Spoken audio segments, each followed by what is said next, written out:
بسم اللہ الرحمن الرحیم الحمد للہ رب العالمین والعاقبۃ للمتقین والصلاة والسلام علی اشرف الانبیاء وسادۃ الاتقیاء وسید الابرار وسید المرسلین محمد وعلی آلہ واصحابہ اجمعین، اما بعد، فقد قال النبي صلى الله عليه وسلم اتقوا فراسة المؤمن فإنه ينظر بنور الله، او كما قال النبي صلى الله عليه وسلم۔ سب ساتھی زور سے ایک بار درود پڑھی۔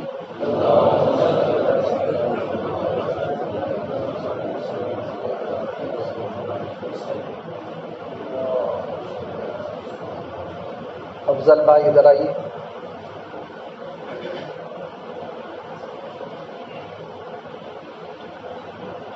یہ جو حدیث پاک کی جو تلاوت کی گئی، پڑھا گیا، نبی پاک صلی اللہ علیہ وسلم کا پاک ارشاد،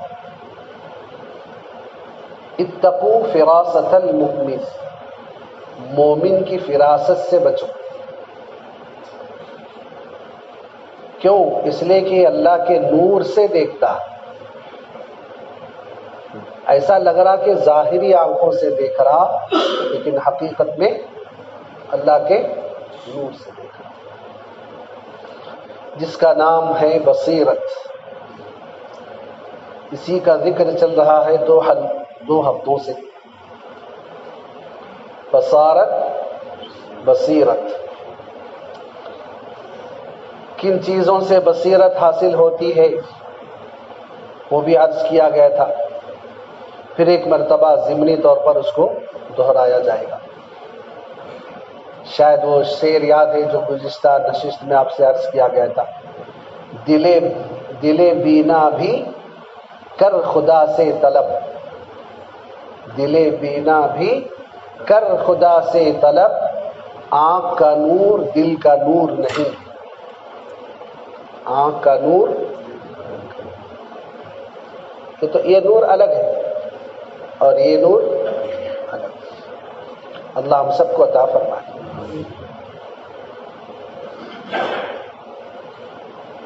جن چیزوں سے حاصل ہوتا ہے اس میں سے پہلی چیز ہے من غض بصرہ عن المحارم، نامحرموں سے اپنی نگاہوں کو بچانا۔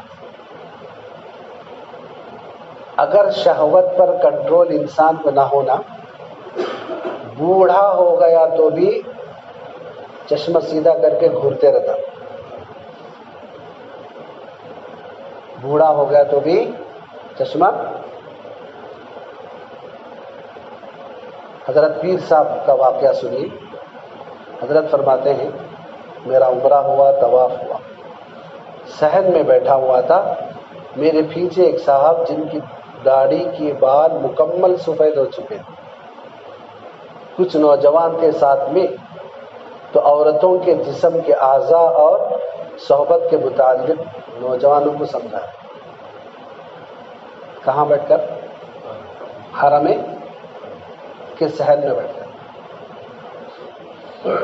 حضرت فرماتے میں ذکر میں مشغول تھا، اس نالائق کی باتیں بار بار میرے کان میں پڑ رہی تھی، بہت دیر تک برداشت کیا۔ جب صبر کا پیمانہ لبریز ہو گیا تو حضرت نے صرف اس کی غیرت کو جھنجھوڑنے کے لیے صرف اتنا پوچھا کہ حضرت والا آپ کی عمر کیا؟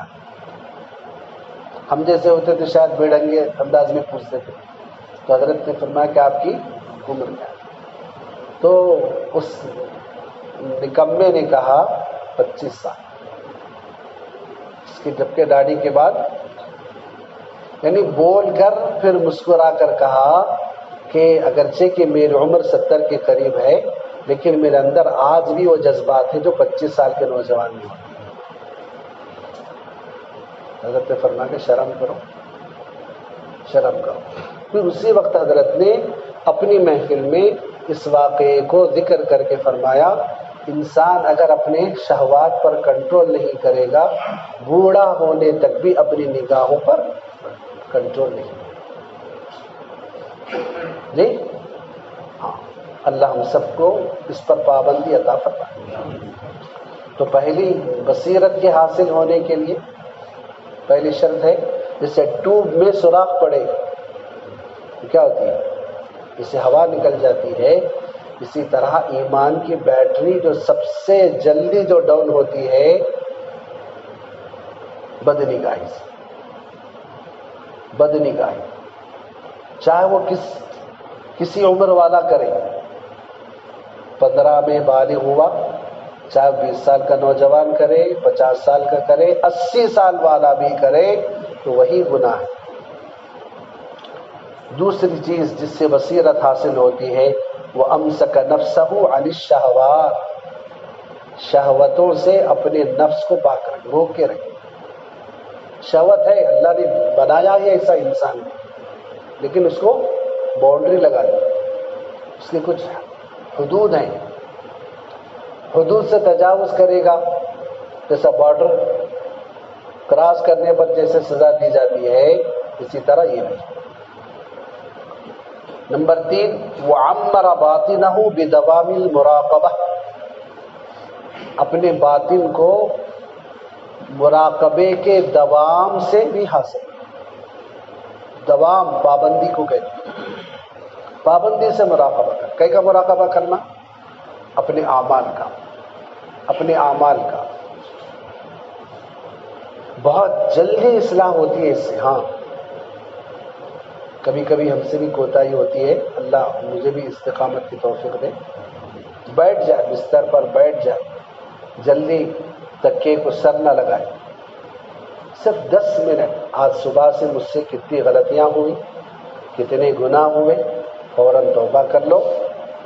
اور کتنی نیکیاں کرنے کا موقع ملا، فوراً شکر ادا کرو، شکر ادا کرو، اپنا فون سائلنٹ کرو.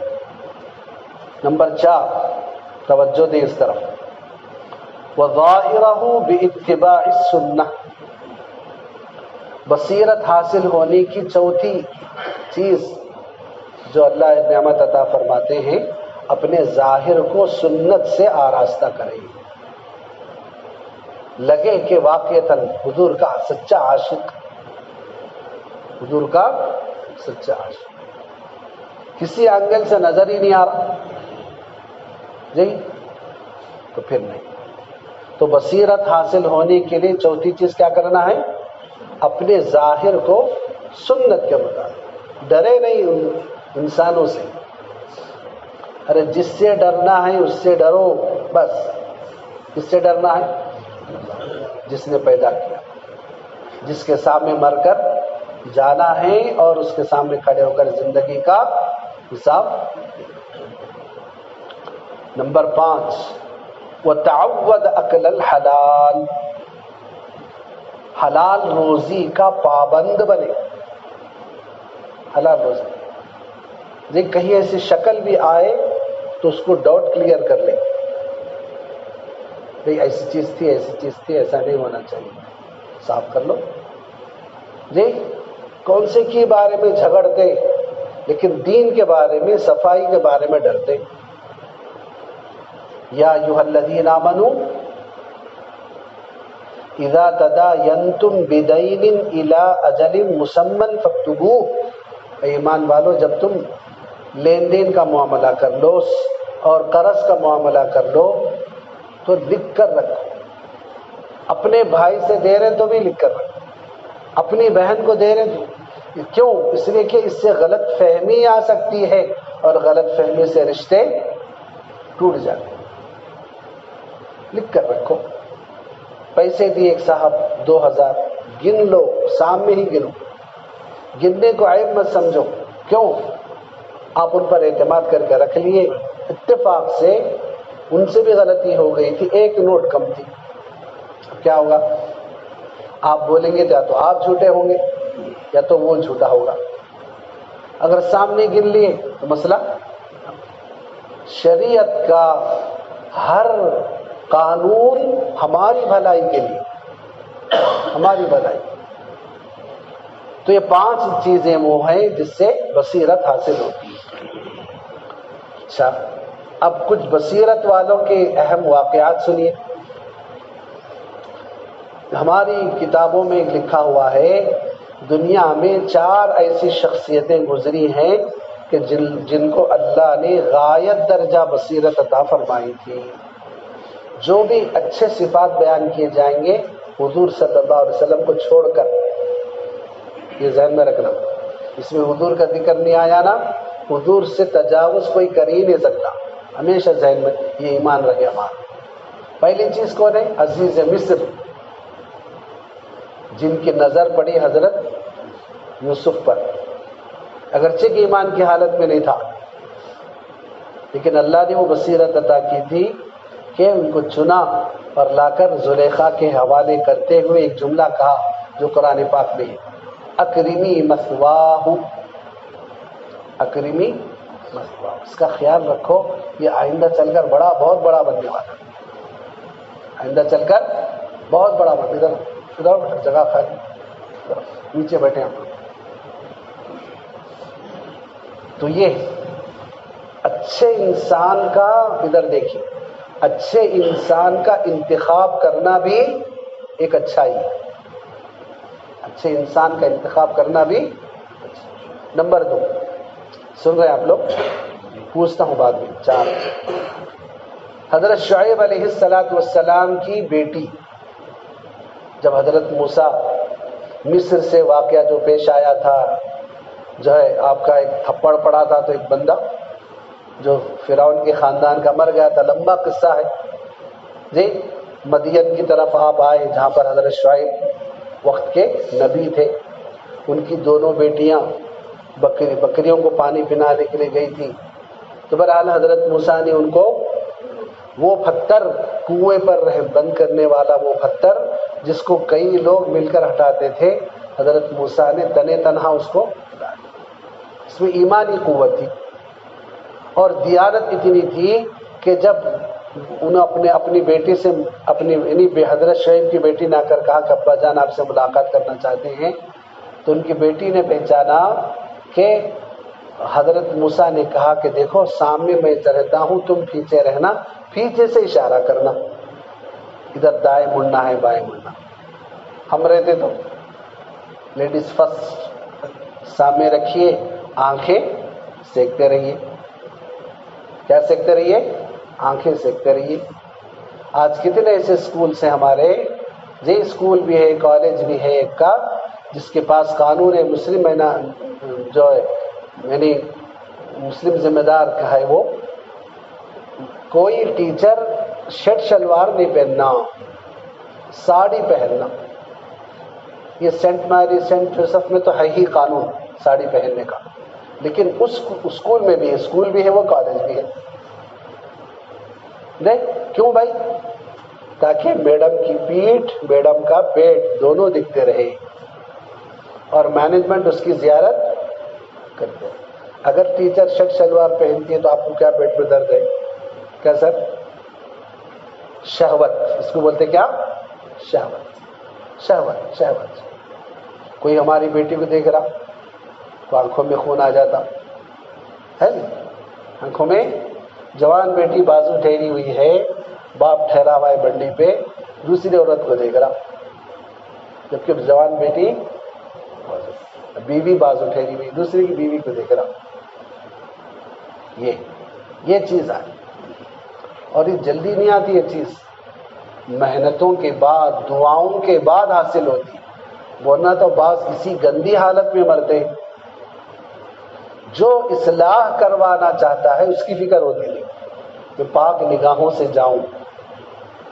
جی خرد نے کہہ بھی دیا لا الہ تو کیا حاصل، دل و نگاہ مسلمان نہیں تو کچھ نہیں. دل مسلمان، نگاہ مسلمان.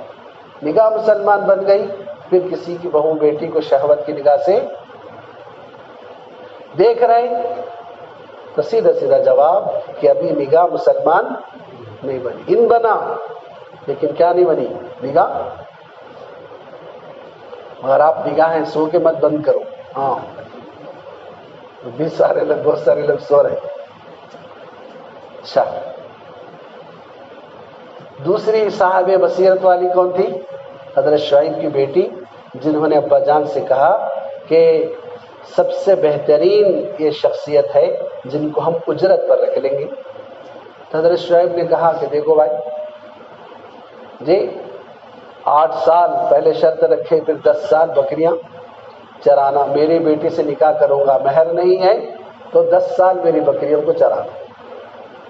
حضرت موسیٰ نے مان لیا، خیر، لیکن پھر وہی بات، اچھے انسان کا انتخاب کرنا بھی ایک کمال ہے۔ تیسری، حضرت ابوبکر صدیق رضی اللہ عنہ جب بالکل مرض الموت میں آپ مبتلا تھے، اس وقت آپ کے بعد خلیفے کی جب بات آئی، حضرت ابوبکر نے فرمایا کہ عمر کو طے کرو۔ صحابہ میں اعتراض ہوا، حضرت عمر دیندار ہیں، سب کچھ ہیں، لیکن مزاج میں سختی ہے۔ لیکن حضرت ابوبکر کی بصیرت تھی کہ عمر سے بہتر کوئی نہیں۔ صحابہ کا اصرار ہوا کہ امیر المؤمنین دوسروں کا انتخاب کیجیے، فلاں ہیں فلاں ہیں فلاں ہیں۔ حضرت ابوبکر نے فرمایا اگر اللہ مجھ سے کہے کہ ابوبکر تم نے امت کو کس کے حوالے کر کے آئے، تو میں کہوں گا کہ اے اللہ سارے انسانوں میں جو سب سے اعلیٰ سب سے افضل ہے اس کے حوالے کر کے آئے۔ جی، بڑے اعتماد کرنا چھوٹے پر، میں ہمیشہ بولتا ہوں، میرے اسکول میں بھی بولتا ہوں، مدرسے میں بھی بولتا ہوں، آپ حضرات کا بھی سامنے بھی ہمیشہ عرض کرتا ہوں، اپنے بڑوں کا اعتماد جیتو، اپنے بڑوں کا اعتماد حاصل کرو۔ حضرت عمر تیار نہیں ہوئے۔ حضرت ابوبکر نے فرمایا کہ اچھا عمر اندر سے تلوار لاؤ، میں اس شخص کی گردن کاٹنا چاہتا ہوں جو وقت کے امیر المؤمنین کی بات نہیں مانتا۔ تو حضرت عمر سیدھا ہو گئے، یہ تو بڑوں کی بات جی۔ چوتھی شخصیت کون ہے جن کو کتابوں میں صاحب بصیرت کہا ہے؟ وہ ہے حضرت آسیہ، فرعون کی بیوی۔ جب حضرت موسیٰ ڈبے میں رکھ کر پانی میں بہتے ہوئے آئے، حضرت آسیہ نے کیا کہا تھا؟ لا تقتلوه عسى ان ينفعنا او نتخذه ولدا، اس بچے کو مت مارو، ہو سکتا ہے بچہ ہمارے لیے کچھ نفع دے یا ہم اس کو اپنے اولاد بنائیں۔ تو وہ جو نظر انتخاب تھی اس میں بھی بڑی بصیرت تھی کن کی؟ حضرت آسیہ۔ یہ ایک بات تھی اب ہمارے بڑوں کی جو آپ کی خدمت میں عرض کی گئی۔ آخر ایک 4 شخصیات کے بارے میں سن لیجئے، ذکر شروع کریں۔ اللہ نے اپنے نیک بندوں کو جو بصیرت عطا فرماتے ہیں اس میں سے ایک مثال ہے حضرت ابوبکر صدیق رضی اللہ عنہ۔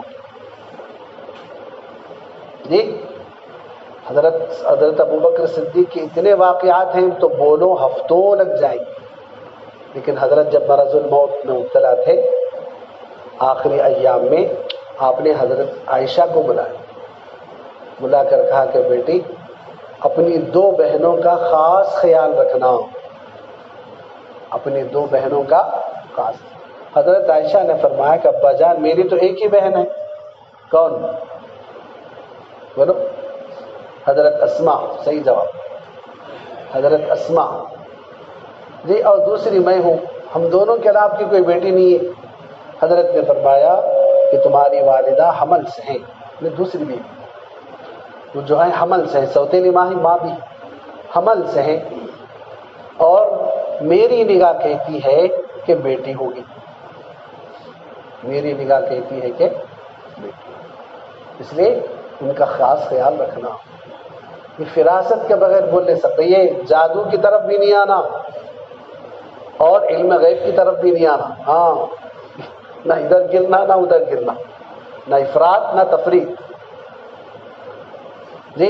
اور ایک مثال حضرت عمر رضی اللہ عنہ کی، ایک مثال ہی سن لیجیے، وقت کی قلت۔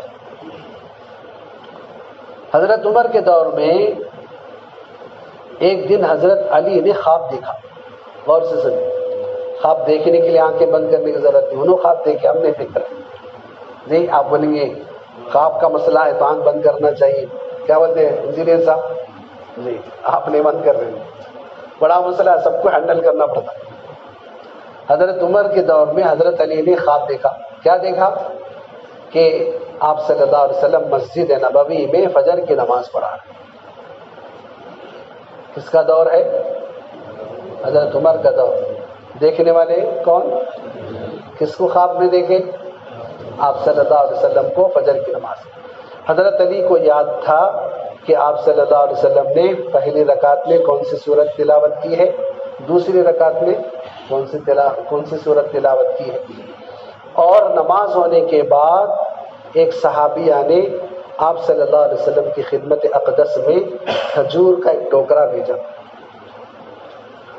آپ صلی اللہ علیہ وسلم نماز کے بعد صحابہ کی طرف متوجہ ہو کر بیٹھتے تھے.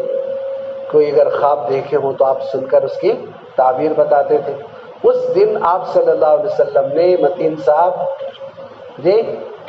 کھجور تقسیم کیا. کھجور آئے تھے تقسیم، سب لائن سے ایک ایک صحابی آنا. اب حضرت علی بھی لائن میں کھڑے، دیکھ خواب حضرت علی دیکھ رہے نا. تو حضرت علی کو بھی آپ صلی اللہ علیہ وسلم نے ایک کھجور عنایت کر. حضرت علی فرماتے ہیں جب میں اس کو کھایا اتنا لذیذ تھا، اتنا لذیذ تھا، اب تک میں زندگی میں اتنا لذیذ کھجور، جبکہ کھجوروں کا شہر. اب حضرت علی کا ارادہ ہوا لائن میں سے پھر واپس جاؤں، پھر لائن میں کھڑ کے اور ایک کھجور مانگوں. تو جیسے ہی میرا نمبر قریب آیا تو آنکھ بیدار ہو گئی، خواب کا سلسلہ ختم. فجر کی اذان ہو رہی تھی، گئے، جو بھی تھا خواب تھا. فجر کی اذان ہوئی اور اس وقت جو وقت کے خلیفہ ہوتے تھے وہی امامت کرتے تھے. حضرت عمر مصلی پہ کھڑے ہوئے، فجر کی نماز پڑھائی. حضرت علی پیچھے کھڑے ہوئے، وہی سورت تلاوت کی جو حضور صلی اللہ علیہ وسلم فجر پہلی رکعت میں کیے تھے، دوسری رکعت میں کیے تھے. اور نماز کے بعد امیر المؤمنین سب کی طرف متوجہ ہو کر بیٹھے تو اسی طرح کا کھجور کا ٹوکرا آیا جیسے خواب میں انہوں نے دیکھا. اب حضرت عمر بھی اسی طرح کھجور تقسیم فرما رہے جیسا کہ خواب میں انہوں نے دیکھا کہ حضور، حضرت عمر جو تقسیم کر رہے تھے حضور کی طرح. لائن میں کون بھی ہے؟ حضرت علی بھی ہے. جی سادگی جب ہوتی انسان کو تو لائن میں کھڑنے. ہمارے پاس تفسیر میں بلانا پڑتا، آؤ بھائی قریب آ کے بیٹھو. نفس موٹا ہے ابھی، ان جلدی آنے نہیں دیتا. نفس بولتا او ہو میں بھی جانا، میرے پاس تو اتنا بڑا گھر ہے، اتنی بڑی گاڑی، میں بھی جانا. نفس بولتا رہتا اندر سے. تو بہرحال تقسیم کر رہے تھے. حضرت علی کا بھی نمبر آیا، حضرت علی نے بھی کھجور لیا.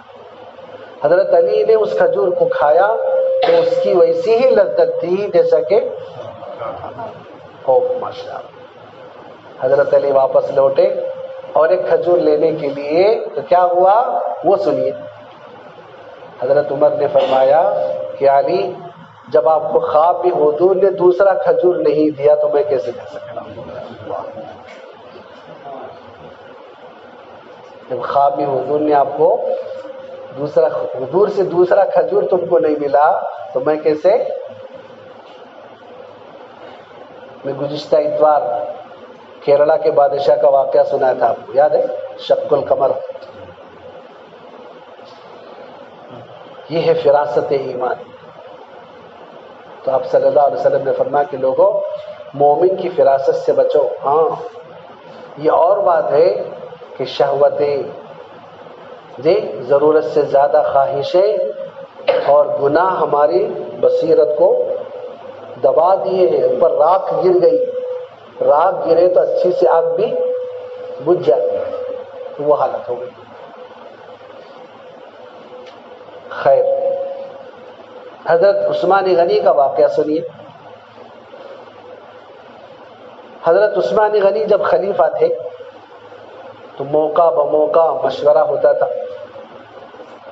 تو ایک مرتبہ اہم مشورے کے لیے حضرت عثمان غنی نے سب کو بلایا. تو اس وقت تو حضور کا زمانہ گزرا تھا نا بھائی، تو بعد میں جو لوگ مسلمان ہوتے تھے وہ کیا کہلاتے تھے؟ ارے صحابہ کے بعد جو لوگ ایمان لائے کیا کہلائے؟ تابعی. تابعی جی، تو تابعین بھی تھے، صحابہ بھی تھے. تو اہم مشورے کے لیے بلائی تھی آپ حضرت امیر المؤمنین.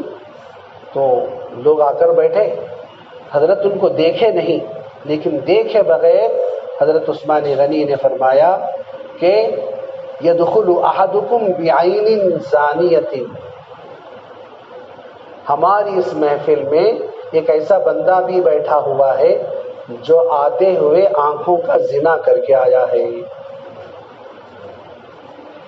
آتے ہوئے آنکھوں کا زنا یعنی نامحرم کو گھورتے ہوئے دیکھتے ہوئے آیا ہے، گویا کہ اس سے کس سے زنا ہوا؟ آنکھوں کا زنا. اور میں اہم مشورے کے لیے بیٹھا ہوا ہوں، ایسا بندہ اگر بیٹھے گا تو مشورے میں بھلا کیا خیر ہوگا.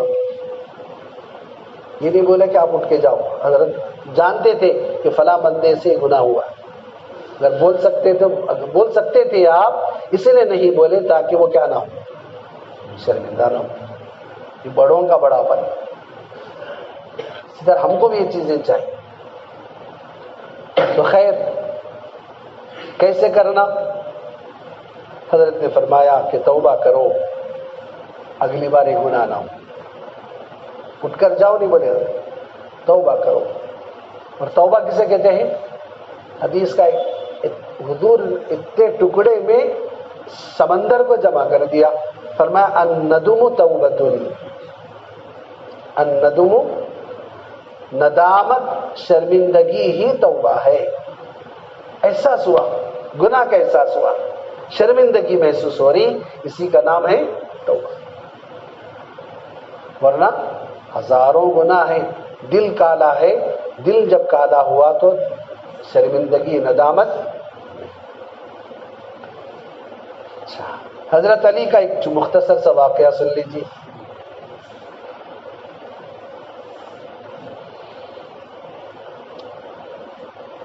ایک سوتیلی ماں نے جی حضرت عمر کے دور کا واقعہ، ایک عورت اپنے عاشق کے ساتھ مل کر اپنے سوتیلے بیٹے کو مار دیا. ایک عورت اپنے ناجائز عاشق کے ساتھ مل کر اپنے سوتیلے بیٹے کو مار دیا. اب مقدمہ آیا حضرت عمر کے دربار میں. حضرت عمر پسو پیش ہو رہے تھے کہ سزا ایک کو دینا کہ دو کو دینا. ایک کو دینا کہ ماں کو سزا دینا کہ اس کے عاشق کو سزا دینا. تو حضرت علی نے فرمایا امیر المؤمنین، ایک چیز چوری ہوئی، چرانے والے دونوں تھے، تو دونوں کے ہاتھ کاٹے جائیں گے کہ ایک کا ہاتھ کاٹا جائے گا؟ تو حضرت نے فرمایا کہ دونوں کے ہاتھ کاٹے جائیں گے. تو قتل میں دونوں ملوث ہیں تو اس لیے دونوں کو. اسی طرح کا ایک واقعہ حضرت عمر کے زمانے کا کہ ایک غلام نے اپنے آقا کو قتل کیا، لیکن انکار کر دیا کہ میں نے نہیں قتل کیا. شواہد دلائل سے پتا چلا کہ اس نے قتل کیا ہے، تو اس کو پکڑ کر لے جا رہے تھے سپاہی، اور وہ چیخ رہا تھا کہ لوگوں مجھے چھوڑو، معاف کرو. حضرت علی وہاں پر کسی کام سے رکے ہوئے تھے. ذرا پانی. حضرت علی کسی کام سے رکے ہوئے تھے. اس بندے نے حضرت علی کو دیکھ کر التجا کی کہ میرے بھائی علی، میری جان بچاؤ. حضرت علی نے کہا کہ ٹھہرو. حضرت علی نے پوچھا کہ بتاؤ کیا ہوا؟ تو اس نے کہا کہ میں غلام ہوں، میرا آقا کو میں نے مارا ہے.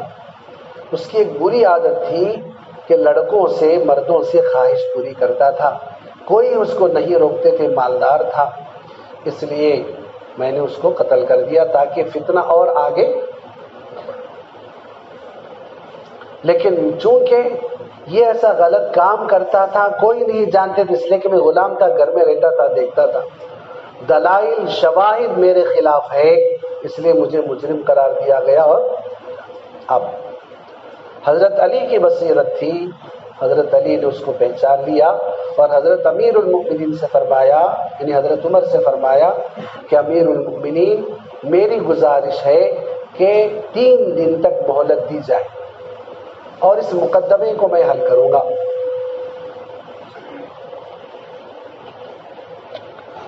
3 دن تک۔ 3 دن ہونے کے بعد حضرت علی امیر المؤمنین کی خدمت میں آئے، کہا کہ حضرت عمر نے فرمایا تھا تم جو کہہ رہے ہو، عذر جو پیش کر رہے ہو، یہ بندہ لواطت میں مبتلا رہتا تھا، اس کی کوئی گواہی پیش کرو، دلیل پیش کرو، تمہاری جان بخشی کروں گا۔ تو اس وقت دلیل نہیں تھی، تو حضرت علی 3 دن کے بعد آ کر فرمایا کہ اس نے جس جرم کی وجہ سے اس کے آقا کو جو مارا ہے، بلکہ شرعی حکم یہی تھا کہ جان سے مارنا چاہیے، اس نے جو کیا ہے صحیح کیا ہے۔ حضرت عمر نے پوچھا وہ کیسے؟ کہ ایک مرتبہ میں اللہ کے رسول صلی اللہ علیہ وسلم کی خدمت میں بیٹھا تھا، تنہا تھا میں، تو اس وقت میں نے سنا تھا آپ صلی اللہ علیہ وسلم سے کہ جو مرد فعل بد لواطت میں مبتلا ہوگا تو اس کی دنیاوی سزا یہ ہوگی، اگرچہ کہ لوگ اس کو قبر میں دفن کریں گے، لیکن 3 دن کے بعد یا 3 دن کے اندر اس کی قبر میں سے اس کی لاش غائب ہو جائے گی۔ کہاں جائے گی؟ ہو سکتا ہے سیدھے جہنم میں جائے، ہو سکتا ہے کہیں اور اللہ پھینک دے۔ حضرت علی نے بتایا، حضرت عمر تعجب ہوا کہ چلو بتاؤ۔ اس کی قبر کھودے، دیکھا گیا تو اس کی لاش وہاں پر نہیں، اس کی لاش وہاں پر، تو کتنی بڑی سزا ہے، کتنی بڑی سزا ہے کہ ایک مرد دوسرے مرد سے خواہش جب پوری کرتا ہے تو ایک حدیث میں ہے کہ اس فعل بد پر اللہ کا کیا عتاب، کیا عذاب نازل ہونے والا ہے، اس کو تصور کر کے عرش الہی بھی کانپتا ہے، عرش۔ لیکن آج لگے ہوئے، جبکہ سپریم کورٹ نے بھی گرین سگنل دے دیا۔ تصور کرو، لوگ یہی دیکھیں، دینداری ہو، چاہے انسان کسی پوسٹ پر ہو، چاہے آئی پی ایس آفیسر ہو، آئی اے ایس آفیسر ہو، ڈاکٹر ہو، انجینئر ہو، تاجر ہو، جس ہر کون سے بھی منصب میں ہو، کیا ہو؟ دینداری۔ ورنہ کتنے کے ڈاکٹر سے جو کڈنیاں چرا دیں، وقت کا عالم رہ کر بھی جھوٹ بولتا، وقت کا عالم رہ کر بھی دوسرے کام کرتا۔ دینداری نہ، ظاہری شکل نہیں، ظاہری شکل کے ساتھ ساتھ اندر، بس یہ پر بات ختم کریں گے۔ 4 خلفاء کی مثالیں تو سن لیے۔ حضرت جنید بغدادی رحمۃ اللہ علیہ کے ماموں تھے حضرت سری سقطی رحمۃ اللہ علیہ۔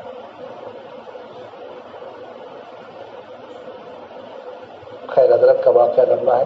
حضرت مظہر جانے جانا رحمۃ اللہ علیہ، حضرت مظہر جانے جانا رحمۃ اللہ علیہ کے پاس ایک صاحب ایسے محفل میں آتے تھے، انگور لے کر آئے تحفے میں۔ حضرت کی محفل میں کیا لے کر آئے؟ انگور۔ انگور کا نام سن کے بھی افسردہ نہیں بیٹھ رہا۔ تو حضرت نے کھاتے ہوئے فرمایا مجھے اس میں سے مردوں کی بو آ رہی۔ کہیں کی بو آ رہی؟ تو تحقیق کرنے پر پتا چلا وہ جو بندہ انگور لا کر بیچتا تھا وہ جو ہے قبرستان کی بہت بڑی زمین تھی، قبضہ کر لیا ناجائز، اس میں انگور کی فصل اگاتا تھا۔ یہ کون پہچانتے ہیں؟ ساجد صاحب، بصیرت والے۔ جیسا کہ میں ہمیشہ بولتا ہوں، بعض اللہ والے ایسے ہیں جن کے سامنے جا کر بیٹھتے ہی ہماری اسکیننگ ہو جاتی، لیکن بولتے نہیں، کیونکہ بولنے کا حکم نہیں ہے۔ اللہ ہم سب کے دلوں کو منور کر۔ یہاں پر آنے کا مقصد قصہ وغیرہ سنانے کا مقصد نہیں ہے، اصل مقصد ہے سچی توبہ کی توفیق حاصل ہو جائے، اپنے دل کو پاک کر لیں، اپنے ظاہر اور باطن کو درست کر لیں، ہمارا قیل ہمارا قال دونوں ایک جیسے ہو جائیں۔ اللہ مجھے بھی آپ سب کو عمل کی توفیق عطا فرمائے۔ درود پڑھ لیں انشاءاللہ، ذکر کا سلسلہ شروع۔